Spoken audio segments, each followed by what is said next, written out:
And ഗൈറോമിക്കിന്റെ കയ്യിൽ ആമസോണിലും ഫ്ലിപ്കാർട്ടിലൊക്കെ ലക്ഷക്കണക്കിന് reviews വാരിക്കൂട്ടിയ ഒരു രാജാവായിരുന്നു ബോട്ടിന്റെ 161 എയർഡോപ്സ് എന്ന് പറയുന്നത്. ഒരു സെയിം വെർഷനിൽ തന്നെ ചെറിയ രീതിക്കുള്ള മാറ്റങ്ങൾ വരുത്തി പുതിയ വെർഷനായിട്ട് അവർ ലോഞ്ച് ചെയ്തിരിക്കുകയാണ്. ആൻഡ് ഈ കാണുന്ന പോലെ ഒരു ബൾക്കി ഡിസൈനോടൊപ്പം ഗ്ലോസി പ്ലാസ്റ്റിക് മെറ്റീരിയൽസിലാണ് ഈ TWSന്റെ കേസ് വന്നിട്ടുള്ളത്. ഗ്ലോസി പ്ലാസ്റ്റിക് ആയതുകൊണ്ട് തന്നെ ഫിംഗർ പ്രിന്റ് ആയാലും സ്ക്രാച്ചസ് ഒക്കെ ആയാലും പെട്ടെന്ന് തന്നെ വരാനുള്ള ചാൻസ് കൂടുതലാണ്. എന്നാൽ ഇതിന്റെ സ്ട്രോങ്ങർ ആയിട്ടുള്ള ഹിഞ്ചസ് ആണ് കേസിനകത്ത് യൂസ് ചെയ്തിട്ടുള്ളത്. ആൻഡ് ഇയർബഡ്സ് നോക്കുവാണെങ്കിൽ ഗ്ലോസി പ്ലസ് മാറ്റ് ഫിനിഷിംഗിലാണ് വന്നിട്ടുള്ളത്. അതുപോലെ ഡ്രൈവേഴ്സ് നോക്കുവാണെങ്കിൽ ഒരു ബൾക്കി ഡിസൈനിങ് ആണ് വന്നിട്ടുള്ളത്. അതുപോലെ ചെറിയ അതല്ലെങ്കിൽ ഇടത്തരം ചെവി ഉള്ളവർക്ക് ഇത് കറക്റ്റ് ആയിട്ട് ഫിറ്റ് ആകണമെന്നില്ല. ആൻഡ് കാണാൻ ഒരു ഷോഗൽ ലുക്ക് ആണെങ്കിലും ഇതിന്റെ സൗണ്ട് ക്വാളിറ്റി ആണ് എനിക്ക് ഏറ്റവും കൂടുതൽ ഇംപ്രസ് ആയിട്ടുള്ളത്. ബോട്ടിന്റെ സിഗ്നേച്ചർ സൗണ്ട് ക്വാളിറ്റിയോടൊപ്പം 13 mm ലാർജർ ആയിട്ടുള്ള ഡ്രൈവേഴ്സ്, ഡുവൽ EQ മോഡ്സ് എന്നിങ്ങനെ വിരലെണ്ണാവുന്ന ഫീച്ചേഴ്സ് ഉള്ളൂ എങ്കിൽ പോലും നല്ലൊരു ഹൈ ബേസ്ഡ് ആയിട്ടുള്ള സൗണ്ട് ക്വാളിറ്റി ആണ് ഈ TWSനകത്ത് ലഭിക്കുന്നത്. ഇതിന്റെ ഇൻസ്ട്രുമെന്റേഷൻ ആയാലും വോക്കൽസ് ഒക്കെ ആയാലും നല്ലപോലെ വെൽ ബാലൻസ്ഡ് ആയിട്ടുള്ള ക്വാളിറ്റിയോടൊപ്പം മെയിൻ ആയിട്ടും ബോട്ട് ഈ TWSനകത്ത് ഹൈ ബേസ് ആണ് മെയിൻറ്റെയിൻ ചെയ്തിട്ടുള്ളത്. സോ നിങ്ങളുടെ ഫ്രണ്ട്സിനോ അല്ലെങ്കിൽ ഫാമിലിക്കോ ഹൈ ബേസ് ഇഷ്ടപ്പെടുന്നുണ്ടെങ്കിൽ തീർച്ചയായിട്ടും ഈ ഒരു ഇയർബഡ്സ് ചെക്ക്ഔട്ട് ചെയ്യാവുന്നതാണ്. ആൻഡ് നെക്സ്റ്റ് ആയിട്ട് ഈ ഇയർബഡ്സിനകത്തിലെ കോളിംഗ് ഫീച്ചേഴ്സ് വൈസ് നോക്കുവാണെങ്കിൽ ENC ടെക്നോളജി സപ്പോർട്ട് ചെയ്യുന്ന മൈക്രോഫോൺസ് ആണ് യൂസ് ചെയ്തിട്ടുള്ളത്. അതുപോലെ കോഡ് മൈക്രോഫോൺസ് ആണ്, അതായത് ഓരോ ഇയർബഡ്സിനകത്തും 2 മൈക്ക് എന്ന രീതിയിലാണ് സെറ്റ് ചെയ്തിട്ടുള്ളത്. ഡീസന്റ് ഉള്ള പെർഫോമൻസ് ആണ് ഈ ഒരു ഇയർബഡ്സിനകത്ത് നിന്ന് ലഭിച്ചിട്ടുള്ളത്. ഒരു 1000 അല്ലെങ്കിൽ 1500 രൂപയ്ക്കുള്ളിൽ ഏത് TWS നോക്കുവാണെങ്കിലും കോളിംഗ് വൈസ് നോക്കുവാണെങ്കിൽ ഒരു ഡീസന്റ് പെർഫോമൻസ് ആണ് ലഭിക്കുന്നത്.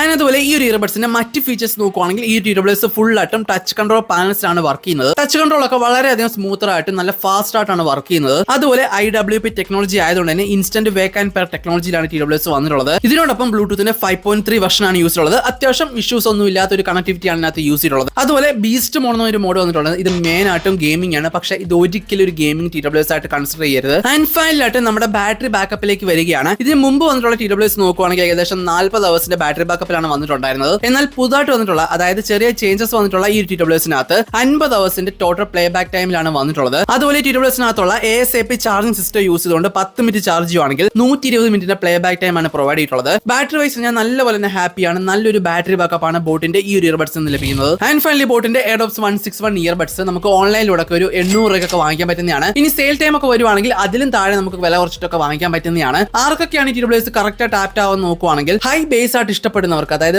സൗണ്ട് ക്വാളിറ്റി ഒക്കെ അതല്ലെങ്കിൽ മ്യൂസിക് ഒക്കെ നല്ലപോലെ ഹൈ ബേസ്ഡ് ആയിട്ട് ഇഷ്ടപ്പെടുന്നവർക്ക് തീർച്ചയായിട്ടും ഈ TWS നല്ലപോലെ റെക്കമെൻഡഡ് ആണ്. അതുപോലെ ബാറ്ററി ബാക്കപ്പ്, നല്ലൊരു ബേസും വേണം നല്ലൊരു ബാറ്ററി ബാക്കപ്പും എന്നുള്ള രീതിയിലൊക്കെ നോക്കുവാണെങ്കിൽ ഈ ഒരു TWS നല്ലൊരു പാക്കേജ് തന്നെയാണ് ഈ ഒരു പ്രൈസ് റേഞ്ചിൽ. ആൻഡ് ഫൈനലി അതൊക്കെയാണ് ഓൺലൈനിലും ഓഫ്ലൈനിലും ഒക്കെ നല്ലൊരു ബെറ്റർ ഓപ്ഷൻ ആയിട്ടുള്ള ബോട്ടിന്റെ എയർഡോപ്സ് 161 എന്ന് പറയുന്നത്. സോ എന്തുകൊണ്ട് നിങ്ങൾക്ക് ഇഷ്ടപ്പെടുമെങ്കിൽ തീർച്ചയായിട്ടും ലൈക്ക് ചെയ്യുക, ഷെയർ, സബ്സ്ക്രൈബ് ചെയ്തൊക്കെ ടെക് വീഡിയോസ് ആയിട്ട് അടുത്ത പ്രാവശ്യം കാണാം.